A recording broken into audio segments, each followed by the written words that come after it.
एक अजीब बात है, हम सब मौत से तो डरते हैं, लेकिन अपनी जिंदगी बर्बाद करने से नहीं। जबकि जिंदगी है क्या, बस गुजरता हुआ वक्त ही तो है। चलिए आज इसी पहेली को समझने की कोशिश करते हैं। एक सवाल सोचते हैं। मान लीजिए कोई आपको एक डील दे, आज अभी 1 करोड़ रुपए, लेकिन शर्त बस एक है कि कल की सुबह देखने को नहीं मिलेगी। क्या ये सौदा मंजूर होगा? कोई नहीं करेगा, है ना?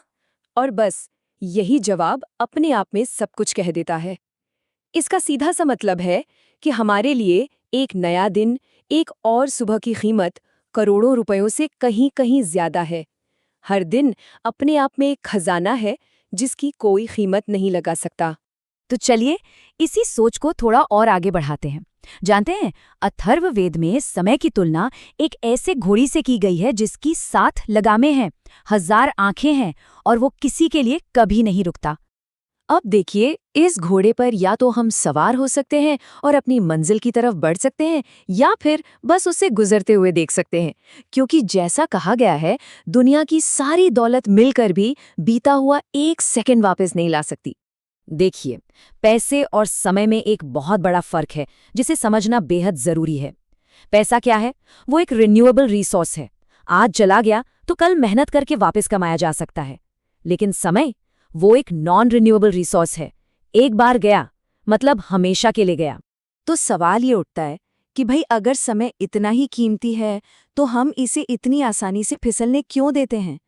असल में इसके पीछे 2 सबसे बड़े कारण हैं। कह सकते हैं 2 सबसे बड़े चोर जो हमारा वक्त चुराते हैं। पहला चोर है एनर्जी की कमी। आज मूड नहीं है यार, कल से पक्का करेंगे, ये बहाने तो हम सब ने कभी न कभी बनाए ही हैं। और दूसरा चोर है मकसद की कमी, मतलब यही पता न होना कि जाना कहाँ है। और जब मंजिल ही साफ न हो तो रास्ता कोई भी हो, क्या फर्क पड़ता है? और इन दोनों चोरों को आज के दौर में ताकत कहाँ से मिलती है? हमारे सबसे बड़े डिस्ट्रैक्शंस से। पुराने जमाने में रोम के राजा अपनी जनता को ब्रेड और सर्कस में उलझा कर रखते थे। आज के ब्रेड एंड सर्कस हैं सोशल मीडिया और ओटीटी प्लेटफॉर्म्स, जिन्हें बनाया ही इसलिए गया है ताकि हमारा ध्यान बटा रहे।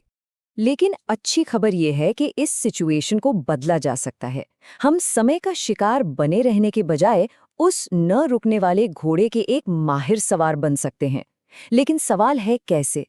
ज्यादातर लोग क्या करते हैं, टू डू लिस्ट बनाते हैं, पर वो अक्सर काम ही नहीं करती। क्यों? क्योंकि वो बस कामों की एक लंबी सी लिस्ट होती है। उसमें ये नहीं लिखा होता कि कौन सा काम ज्यादा जरूरी है और किस काम को कब करना है। इसका एक बहुत ही कारगर समाधान है, टाइम बॉक्सिंग। यह हार्वर्ड से मान्यता प्राप्त एक टेक्निक है। इसका रूल बहुत सिंपल है। अपने कामों की सिर्फ लिस्ट मत बनाइए, बल्कि उन्हें अपने कैलेंडर में एक फिक्स्ड टाइम स्लॉट दीजिए। जैसे सिर्फ ये लिखने के बजाय कि रिपोर्ट बनानी है, अपने कैलेंडर में सुबह 9 से 11 का टाइम ब्लॉक कीजिए कि इस वक्त सिर्फ रिपोर्ट पर काम होगा। इससे हर काम को अपनी एक जगह और अपना एक वक्त मिल जाता है। और टाइम बॉक्सिंग की असली ताकत तब निकल कर आती है जब इसे स्मार्ट गोल्स के साथ मिला दिया जाता है। मतलब हमारे लक्ष्य स्पेसिफिक हो, बिल्कुल साफ कि करना क्या है, मेजरेबल हो, जिन्हें नापा जा सके, अचीवेबल हो, ऐसा नहीं कि चांद तारे तोड़ने की बात कर रहे हैं, रेलेवेंट हो, जो हमारे बड़े मकसद से जुड़े हों, और सबसे जरूरी टाइम बाउंड हो, मतलब उनकी एक डेडलाइन हो। और हाँ, ये सब सिर्फ किताबी बातें या थ्योरी नहीं है। इतिहास में ऐसे लोग हुए हैं जिन्होंने अपने समय को साधना सीख लिया और फिर ऐसी ऊंचाइयों को छुआ जो असाधारण थीं। वॉरेन बफेट को ही देख लीजिए।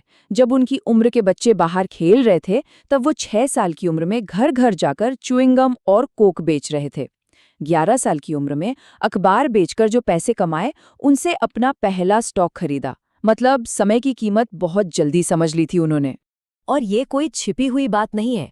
बिल गेट्स, जो खुद समय की पाबंदी के लिए जाने जाते हैं, वो बताते हैं कि जब उन्होंने एक बार वॉरेन बफेट का कैलेंडर देखा तो उसमें एक एक मिनट का हिसाब किताब था। काम करने का यही तरीका है।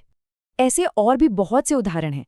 महात्मा गांधी ने दांडी मार्च के बीच में एक रिपोर्टर को बस इसलिए नजरअंदाज कर दिया क्योंकि उनके लिए अपने मिशन का हर मिनट किसी भी इंटरव्यू से ज्यादा कीमती था।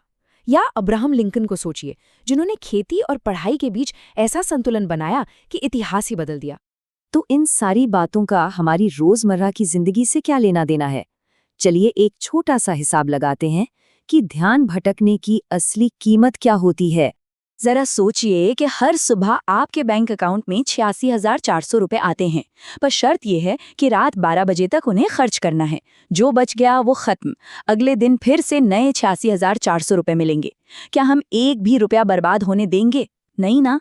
तो फिर हमें हर दिन मिलने वाले 86,400 सेकंड्स की कीमत क्यों नहीं समझ आती? एक छोटा सा गणित देखते हैं। मान लीजिए कोई दिन में औसतन 5 घंटे सोशल मीडिया या ऐसी ही चीजों पर बिताता है, और अगर उसकी कमाई की क्षमता सिर्फ 270 रुपए प्रति घंटा भी मान ले, तो वो इंसान महीने के 40,000 रुपए से ज्यादा का अवसर खो रहा है। ये है उन फ्री ऐप्स की छिपी हुई लागत।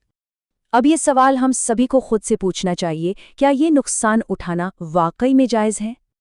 आखिर में बस एक बात, कहते हैं कि लत बुरी चीज है, लेकिन अगर कोई लत लगानी ही है तो क्यों ना कड़ी मेहनत की लगाई जाए, क्योंकि इस लत से जो बीमारी होती है ना, उसे दुनिया कामयाबी कहती है। तो समय के इस घोड़े को यूं ही मत जाने दीजिए, इसकी लगाम अपने हाथ में लीजिए।